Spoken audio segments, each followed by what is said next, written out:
আগের ব্লগে আমরা শুনেছিলাম যে জগন্নাথ দেবের এখনো কেন জ্বর হয়। আর আজকের এই ব্লগে আমরা জানবো যে জগন্নাথ দেবের প্রসাদকে কেন মহাপ্রসাদ বলা হয়। তো সেই নিয়েও এক পুরাতন কাহিনী প্রচলিত আছে। তো চলো দেরি না করে সেটা শোনা যাক। একবার নারদ মুনি বৈকুণ্ঠ ধামে গিয়ে মা লক্ষ্মীকে খুব সেবা যত্ন করেন। তো মা লক্ষ্মী তো বৈকুণ্ঠ ধাম একাই সামলান। তিনি নারদ মুনি আসাতে তো ভীষণ খুশি হয়েছেন এবং নারদ মুনিকে বললেন, বলো তোমার কি চাই। তো নারদ মুনি বললেন, মা আমি যা চাইবো তুমি তাই দেবে তো। তখন মা লক্ষ্মী বললেন, হ্যাঁ অবশ্যই, বলো তোমার কি চাই।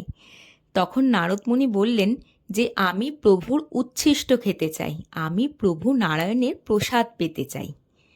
তো এদিকে নারায়ণ ঠাকুর কিন্তু মা লক্ষ্মীকে আগেই বারণ করে রেখেছিল যে তার উচ্ছিষ্ট যেন কাউকে না দেয়া হয়।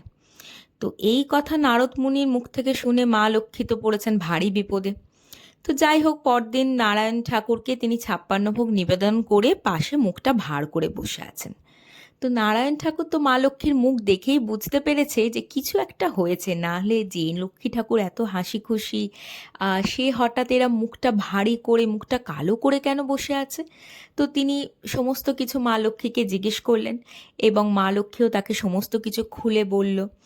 শোনার পর নারায়ণ ঠাকুর আর কি করেন, বউয়ের মান তো রাখতেই হবে, বউ তো কথা দিয়ে ফেলেছে, সেই কথা তো খেলাপ করা যায় না। তো তাই জন্য নারায়ণ ঠাকুর অনুমতি দিলেন মা লক্ষ্মীকে যে ঠিক আছে, তুমি নারদ মুনিকে তার উচ্ছিষ্ট দেবে, কিন্তু আর কাউকে যেন তার উচ্ছিষ্ট দেওয়া না হয়, আর এই কথা তিনি যেন আর কাউকে না দেন। তো মা লক্ষ্মী পরদিন নারায়ণ ঠাকুরের সেই উচ্ছিষ্ট নারদ মুনিকে নিবেদন করলেন। আর নারদ মুনি সেই উচ্ছিষ্ট খেয়ে সেই অপূর্ব স্বাদে একেবারে অভিভূত হয়ে পড়লেন এবং এই প্রথম কেউ নারায়ণ ঠাকুরের প্রসাদ পেল। তো যাই হোক, আনন্দে তো নারদমুনি নাচতে আরম্ভ করে দিয়েছেন এবং নাচতে নাচতেই মা লক্ষ্মীকে প্রণাম করে তিনি বৈকুণ্ঠ ধাম থেকে প্রস্থান করলেন। এবং সেখান থেকে মানে বেরোনোর পর নারদমুনি কৈলাস হয়ে যাচ্ছিলেন।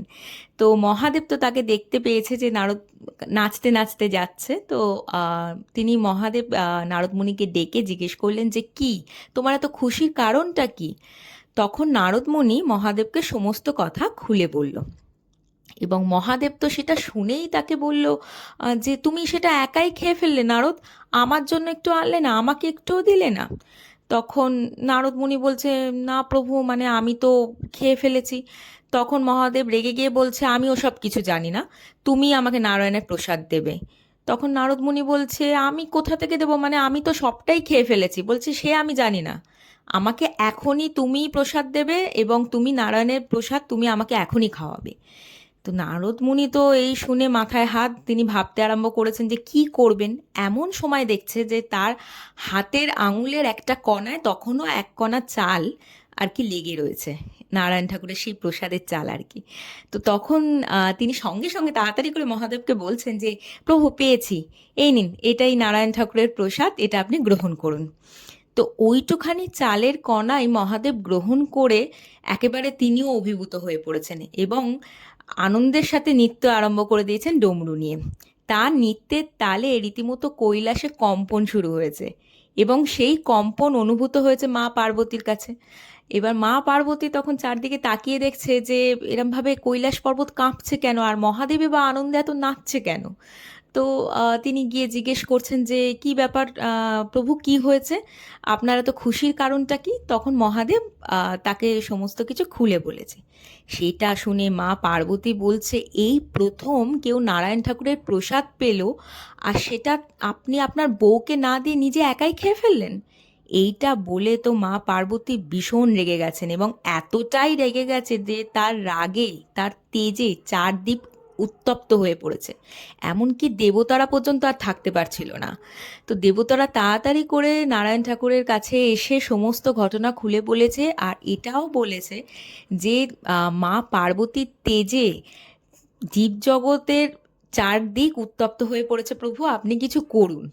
তো তখন নারায়ণ ঠাকুর স্বয়ং মা পার্বতীর সামনে আবির্ভূত হয়ে বললেন যে মা পার্বতী আপনি শান্ত হন, আমি আপনাকে আমার প্রসাদ দেব।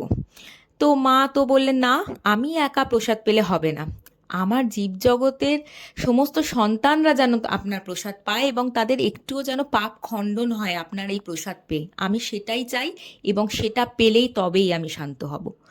তখন নারায়ণ ঠাকুর মা পার্বতীকে বললেন যে তাই হবে, আমি কলিযুগে জগন্নাথ দেব হয়ে আবির্ভূত হব এবং আমার সামনে যে 56 ভোগ নিবেদন করা হবে তা আমি গ্রহণ করার পরই আপনার সামনে সেই ভোগ নিবেদন করা হবে এবং আপনি গ্রহণ করার পর সেই প্রসাদ কিন্তু মহাপ্রসাদ হয়ে উঠবে এবং সেইটাই জীবজগতে সবাই গ্রহণ করতে পারবে এবং এই মহাপ্রসাদ খেলে কিন্তু পাপ খণ্ডন হবে। আর এখনও তাই পুরীর মন্দিরে জগন্নাথ দেবকে 56 ভোগ নিবেদন করার পর মা বিমলাকে সেই ভোগ নিবেদন করা হয়, যিনি কিন্তু মা পার্বতী, এবং তারপরে সেই প্রসাদ ভক্তদের মধ্যে বিতরণ করা হয়। আর এইভাবেই জগন্নাথ দেবের প্রসাদ মহাপ্রসাদ হয়ে ওঠে। আশা করছি এবারে ব্লগটাও তোমাদের খুব ভালো লেগেছে। ভালো লাগলে like, share and subscribe my channel. আর রথযাত্রা আশা করছি তোমাদের খুব ভালো কেটেছে। ভালো থেকো তোমরা সবাই, সুস্থ থেকো। আর চলো একসাথে সবাই মিলে বলি জয় জগন্নাথ।